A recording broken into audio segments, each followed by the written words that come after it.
where a politically unacceptable decision, you got it to be accepted and implemented? It happened on a number of occasions, but I think the last one was probably the most significant one. This was when I was Secretary School Education, Government of India. And I got a call from the Prime Minister's office, the Principal Secretary asking me to brief the Prime Minister on health insurance. I was a bit surprised. I told him that I was Education Secretary, what I had to do with health insurance. So he recalled that I had implemented a scheme called Rashtriya Swasthya Bima Yojana that seemed to have done well.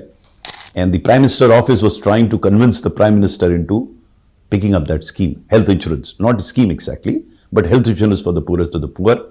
And somehow the Prime Minister was against insurance. So the effort was that I should go and speak to the Prime Minister and convince him about insurance as Secretary School Education. So I asked him, sir, what is my locus standi? I'm Secretary School Education. He said, this evening there is a presentation by Health Secretary. We will have education also included in it. So that will enable your presence during the meeting.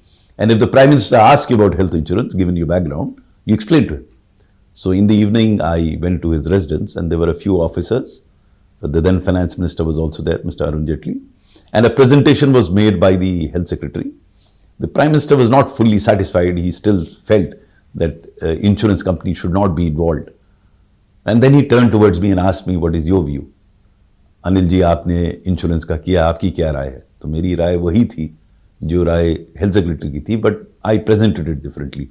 That's an art that I developed over a year or over the years, that how to present your idea so that they become acceptable by the decision maker. So I had thought through it since I knew that I was going to speak. Then I presented it in a manner that at the end of it, Prime Minister, who heard me out for 15 minutes, virtually changed his view and said, हाँ, insurance तो होनी चाहिए. And that day Ayushman Bharat was born.